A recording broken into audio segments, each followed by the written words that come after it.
Welcome to ITSE 1345. This is Competency 2.3. Once again, getting back to, we talked about the block, and we talked about extracting information and bringing it into the block. It talks about managing data within this block structure. Now, one of the things that you do in databases is that going back to that payroll mechanism. Okay, so you extract the information and you have this stuff, and eventually you got to put this back into the database. So you have to insert this information back into the database. Also, another thing is that if a table does not exist to capture this information, you have to create the table before you put the data into it. So this chapter talks about manipulating not only the data to be able to be stuck into it, but also kind of hints about, you can create a table, which we'll work with as this course progresses. But one of the things that we need to look at is when you're extracting information and bringing it in, that takes a lot of time, because you're fetching, and if you fetch the actual, okay, so you have a block, and you're going back and forth. Well, that takes time. We're also going to talk about a process where you can do this in a bulk fashion. That way it minimizes the fetching, so it makes it more expedient. Also, remember that in a database, you collect information over time. But, when you store the information in a database, going back to previous classes or previous instruction we should have received, that data is collected over time, but it's organized. And the classic example is a doctor's office where he may be open for 10 years, and they collect a patient, but when you look it up, it's by last name, first name. So there's organization to the data.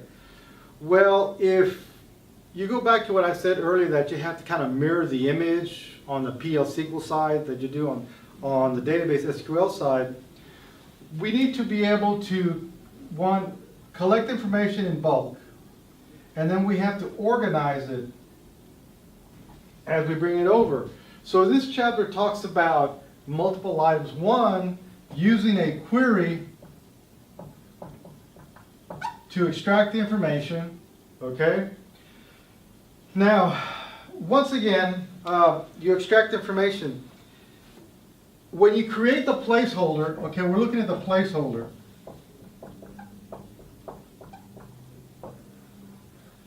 Do you know the definition, the type of data you're going to be extracting? Well, sometimes you can. Like if it's letters, it's letters. If it's numbers, it's numbers. But, if you're really not sure what you're going to collect, there's a wildcard mechanism that allows you to extract. Now, what the wildcard mechanism is, it's called a percent type. Now, what this does, this is actually a program within a program that looks into the database, figures out if it's a letter, number, or date, and then will create a similar structure when you extract it. So there is a percent type that's a wildcard mechanism that allows you to extract information and bring it over. Now, this is only one item at a time. Now, if you're going to bring that's just like one field. If you want to bring more than one item, there's a row type. Percent row type. Now, what this allows you to do is bring everything that's associated with one record. Instead of just one field or a couple of fields, you bring the whole record over. Now, there's also what they call record type. So now what you can do is you have one item, and then of course there's what they call table. It's actually record of. And what this allows you to do is develop a process, just like you have a table in the database, to create a parallel structure in the PL SQL that will mimic a table in a database. So you have one field, one row, one table that you can create. And then once again, that you can do this in bulk, and you have to organize it. Now the organization is called collections. And that allows you to sort the information as you bring it over to be able to manage it. Now,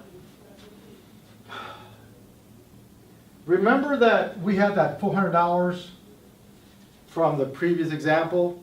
So what you want to do is you want to put this back into the database. So you want to insert that. Okay? So there's a mechanism that allows you to insert information into the database. Now, the other thing you have to worry about is as you extract information, you want to identify a specific placeholder. So we had the $10 and the 40 hours. You want to be able to identify a specific placeholder.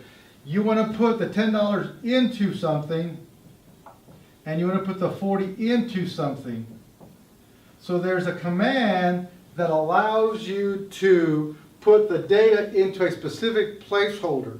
Also, when you insert, now remember that when you're working with databases, if the table is locked or unlocked or whatever permission structure, so as you develop this PL SQL structure, you're also, I guess I can use the word fighting. You're fighting the idea of the construction of a database where a database has to be consistent. There are rules that govern how a database is structured to maintain the integrity of the database. So as you're doing the PL SQL, there's always this underlying shadow premise of the constraints of the consistency and integrity of the database that you have to maintain. And that creates a lot of issues that we will learn how to manage throughout this process. Now, one of the things that you have to do is, as you're doing this, there's always the commit. There's always the commit process. So understand that anytime you're doing something, somewhere along the line, you have to finish one item before you begin another item. And the commit, what the commit does is, once again, it's on the database side. You're telling the database, okay, I finished with this transaction. I'm going to go to the next transaction. So what we're looking at is bringing stuff via query, developing a process that will identify in a wildcard mechanism a field, a row, a bunch of rows that you're going to deposit in a table-like structure. The fact that you're going to bulk item to create a more efficient mechanism, and that you're going to organize the data as you bring it over.